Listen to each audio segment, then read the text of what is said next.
Oke guys, kali ini kita akan mengomentari berita yang akan ngebahas tentang kasus anak yang menjadi korban dari tindak pidana perdagangan orang atau TPPO. Nah, untuk mengetahui konteksnya, mari kita bersama simak beritanya. Kita mulai videonya. Aksi dramatis anggota Satreskrim Polres Metro Jakarta Barat menyelamatkan anak-anak korban tindak pidana perdagangan orang atau TPPO di pedalaman Sumatera wilayah Suku Anak Dalam Jambi. Usai diselamatkan, keempat korban dibawa ke Jakarta dan saat ini dalam proses pemulihan psikis. Tuh ya, bisa trauma juga tuh ya, kasihan tuh ya anak-anak tuh.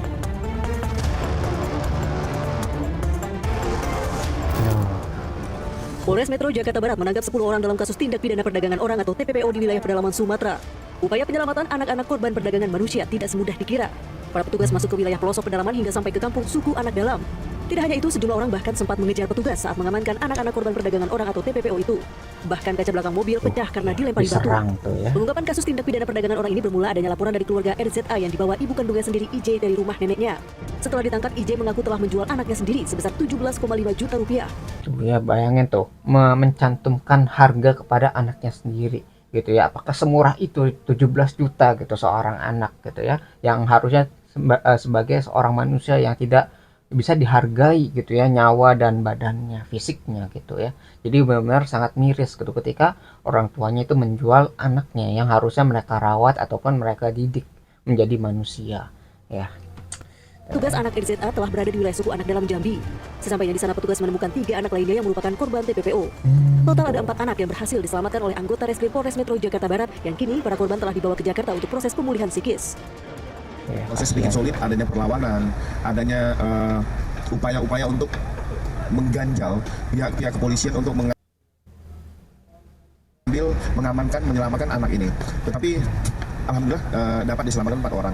Oke, yang menghambat tuh harus ditangkepin aja tuh. Soalnya itu kan tidak membawa kebaikan di masyarakat. Ya, bayangin orang mau menyelamatkan para korban tadi gitu ya, malah diserang si penegak hukumnya. Itu harus ditangkap semua tuh supaya ya tidak terjadi kisah-kisah seperti ini. Bayangin orang mau nyelamatin anak gitu ya, malah dihambat gitu. Anak-anak yang diselamatkan 4 orang ini juga diberikan perhatian terkait tentang kondisi fisik, dicek kondisi fisiknya apakah dalam kondisi sehat. Ini dilakukan oleh dokter Polri termasuk dengan dinas sosial.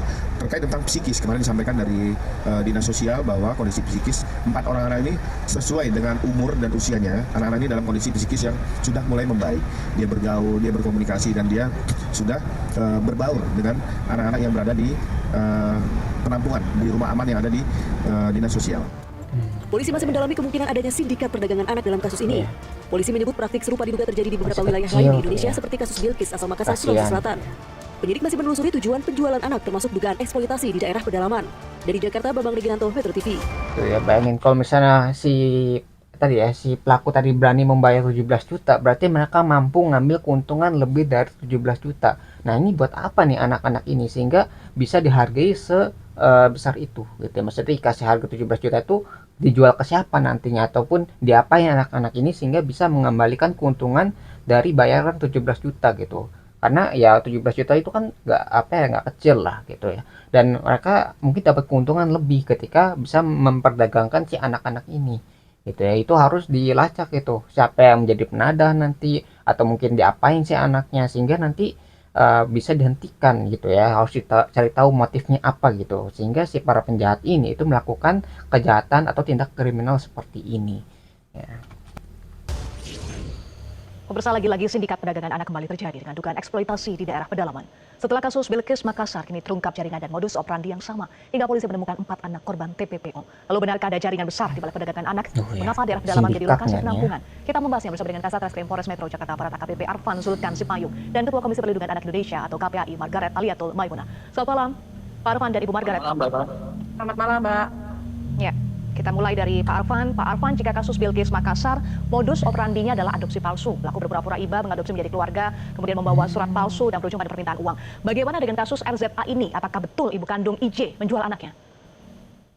Ya, terima kasih Mbak Eva. Jadi berdasarkan laporan polisi yang kita terima pada tanggal 21 November, di mana modus dari tersangka IZ itu terkait dengan selama ini RZ itu dirawat oleh nenek atau tantenya. Dengan modus tersebut, dia membawa anak RZ yang merupakan anak kandungnya Jadi seakan-akan dibawa ke keluarganya kurang lebih seminggu lebih, dan pada saat itu nenek atau keluarga dari saudara RZ nantinya menanyakan keberadaan RZ. Lalu dijawab oleh ibu kandungnya IZ bahwa sudah dirawat di Medan. Namun karena penasaran, selalu dicari dan sebagainya, lalu keluarga dari RZ membuat laporan ke Polres Jakarta Barat. Jadi dari ibu kandungnya yang kami sudah tetapkan tersangka IZ itu menjual atau bisa dibilang untuk demi keuntungan pribadi, dia menjual kurang lebih sekitar kisaran 17.500.000. Jadi memang kami bagi ada 4 klaster di mana tersangka IZ bersama temannya inisial A, N, dan HM ini merupakan klaster dalam mereka yang kenal dengan tersangka IZ yang merupakan ibu kandung RZ. Lalu menjual itu ke saudari W yang sudah kami tetapkan tersangka dan saudara IB yang sudah kami amankan di daerah Jawa Tengah. Selanjutnya Jadi bayangin berarti gara-gara si neneknya yang rawat gitu, yang peduli sama si anak tadi gitu. Sedangkan orang tuanya mungkin yang menitipkan, yang nggak peduli, yang nggak punya tanggung jawab gitu ya. Akhirnya ketika ngeliat, oh ini mungkin bisa jadi keuntungan, akhirnya dijual tuh ke para si kriminal tadi yang memperdagangkan orang atau manusia. Ya jadi si yang salah ini orang tuanya juga gitu. Mereka yang melahirkan tapi tidak mau merawat ataupun mendidik anaknya gitu. Malah dijual gitu ya, kayak barang. Ya kasihan banget si anak ini karena anak ini tuh nggak tahu apa-apa, yang harusnya dapat kasih sayang tapi malah dijual seperti barang gitu ya. Aduh, aduh. dibawa anak kandung IZ ini ke daerah pedalaman Sumatera dengan variasi penjualan kurang lebih kisaran antara 35 sampai 85 juta. Demikian Mbak Eva. Oke, jadi ada 4 klaster, ada pengepul, penyuplai, anak ke wilayah pedalaman suku, anak dalam, ada calo, sampai 4 tadi ya Anda sebutkan. Sebegitu rapihkah sindikat ini? Tuh kan. 3 klaster kita bagi di mana dalam satu klaster. Tiga Jadi klaster kayak terorganisasi tuh ya. Sebegitu rapi, Pak Arfan? Ya, jadi memang pendalaman pemeriksaan saksi itu karena memang kita keterkaitan ini, jadi memang ada dia nggak langsung dari ibunya, tapi ada kenalan dari temannya tersangka IZ, dia kenalan dengan saudara YW, gitu Mbak Eva. Ya, miris ya Ibu Margaret, menurut KPAI, kenapa kasus perdagangan atau penculikan anak ini marak terjadi? Benarkah motifnya hanya uang sampai seorang ibu tega menjual anaknya, Ibu Margaret? Tuh. Terima kasih Mbak Eva. Saya kira kalau kita bicara motif mungkin bisa jadi motifnya tidak tunggal ya. Motif ini kan bisa oke. jadi banyak, Banyak apalagi dalam faktornya. sindikat ini kan tidak hanya terdiri dari 1 orang, tapi tadi sudah dijelaskan oleh Bapak ada sekitar 10 kalau nggak salah ya kemarin pada saat pengungkapan kasus di PMJ gitu, ada 10 yang terlibat dalam jaringan ini.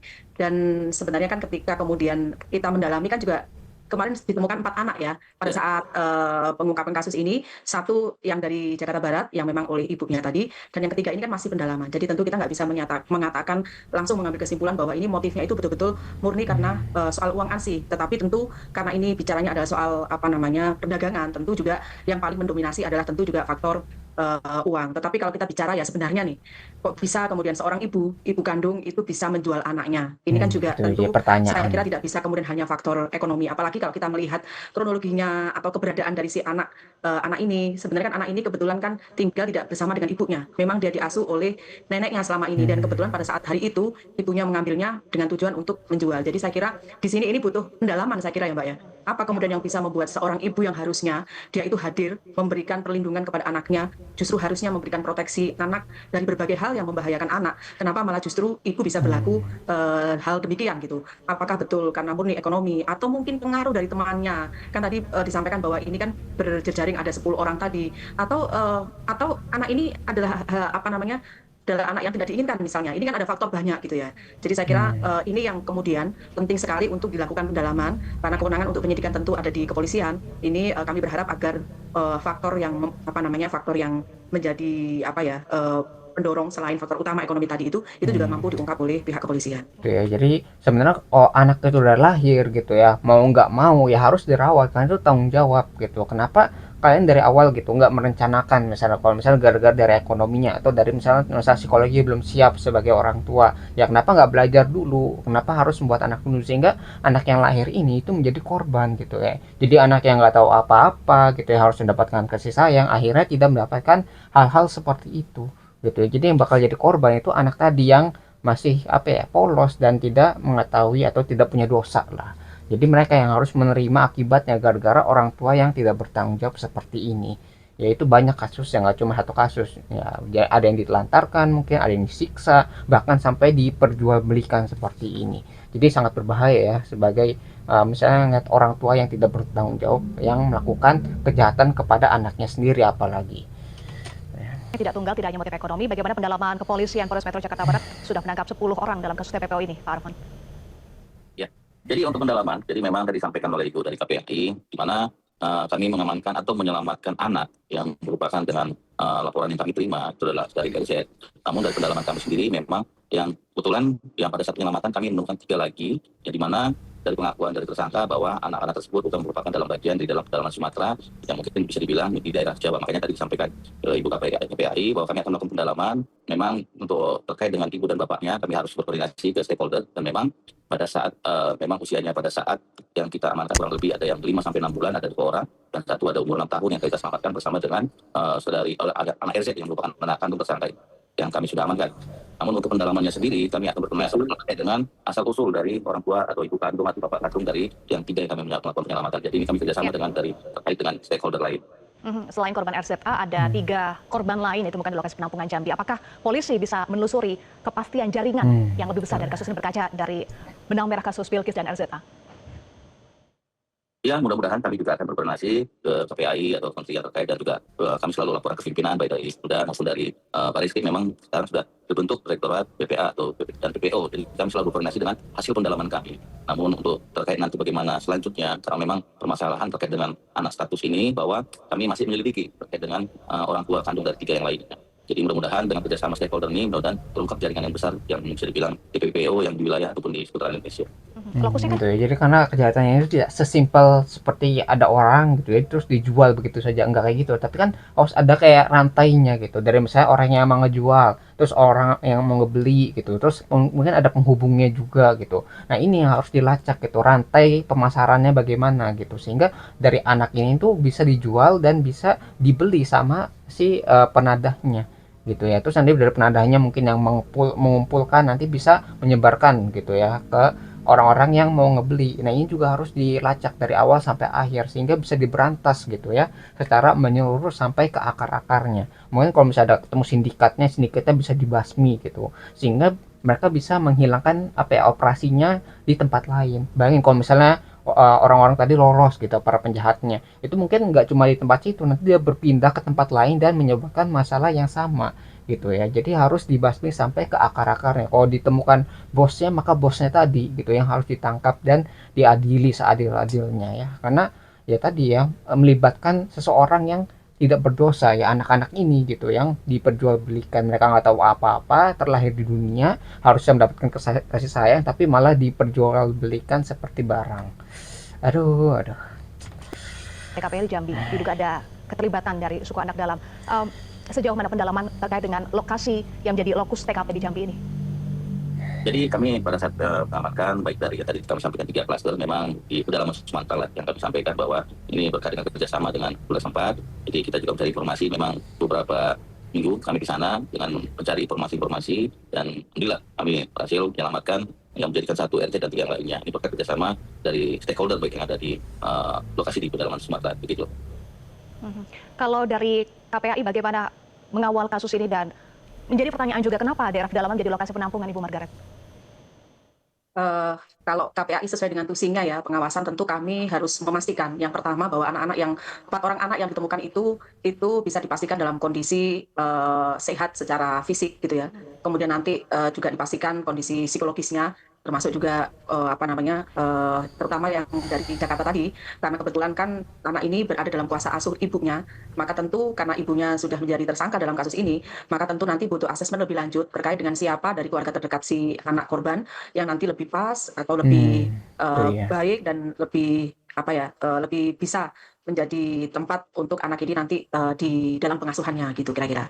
Nah, kalau kaitannya dengan kenapa kemudian pedalaman yang dipilih, tentu juga ya namanya penculikan kan tentu juga mesti memilih lokasi yang aman itu ya, sepanjang secara luarnya lah kami melihat kan tentu kan namanya penculikan tentu kan ingin membawa anak korban culiknya ini di daerah yang sangat sulit dijangkau oleh orang kira-kira begitu.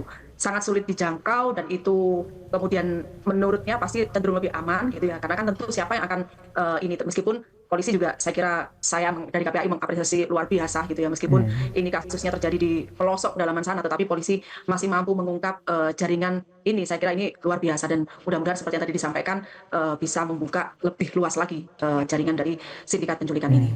Bisa Jadi kayak nyari pelosok-pelosok itu emang agak sulit ya, karena mungkin nggak ada orang yang melaporkan, nggak ada orang yang lihat gitu, terus nggak ada masalah pengawasan dari polisi juga mungkin kurang, akhirnya mereka bisa beroperasi di pelosok-pelosok tadi gitu. Tapi kan mungkin gara-gara ada pelaporan gitu ya dari neneknya, mungkin gara-gara insting atau emang udah takdirnya gitu ya, bisa akhirnya si polisi ini mengendus si sindikat seperti ini yang memperdagangkan orang gitu ya. Jadi mungkin ini salah satu apa ya, hal yang baik lah bisa terjadi. Bayangin ini 4 orang anak yang ketemu. Kalau misalnya dibiarkan lebih lama lagi, mungkin lebih banyak korban gitu yang akan dihasilkan dari operasi seperti ini gitu ya. Jadi dari awal sudah bisa ketangkep untungnya gitu, tidak menyebabkan korban yang lebih banyak di kemudian hari. Ya mungkin ini bagus lah dari kinerja kepolisian juga untuk menyelesaikan masalah seperti ini. Untuk mencegah terjadi kasus serupa ya. Yang paling penting sekarang adalah Ya, memulihkan betul. kondisi psikis anak-anak tersebut. Terima kasih Ibu Margaret dan Pak Alfon sudah bergabung bersama kami di Prime Time News. Jadi itu yang mungkin saya pelajari dari kasus anak menjadi korban dari tindak pidana perdagangan orang ya atau TPPO. Ya mungkin nih menjadi pelajaran bagi kita semua untuk berhati-hati gitu. Kalau misalnya ada mencurigakan, kalian bisa melaporkan. Misalnya ada penculikan gitu, itu jangan dibiarkan, karena kalau dibiarkan nanti orang-orang tadi itu bisa berlaku sesuai yang mereka inginkan gitu. Kalau misalnya ada kecurigaan ya laporkan pada polisian gitu. Dan ini juga menjadi pelajaran bahwa kita harus menyayangi apa yang telah orang-orang dekat lah, apalagi anak kita sendiri gitu ya. Menjadi orang tua yang bertanggung jawab dan bisa mengasuh anak-anak tersebut. Jangan sampai kita telantarkan, kita biarkan ataupun kita jual seperti ini. Ya itu menjadi pelajaran bagi kita semua gitu ya, untuk lebih bertanggung jawab lagi terhadap anak-anak yang kita telah lahirkan. Nah mungkin itu yang bisa kita pelajari dari berita ini. Kalau kalian tertarik dengan sumber beritanya, yang sudah saya cantumkan di deskripsi video. Mungkin sekian yang bisa saya sampaikan, semoga video bisa bermanfaat. Kurang lebihnya mohon maaf, kita ketemu lagi di pembahasan selanjutnya, insya Allah.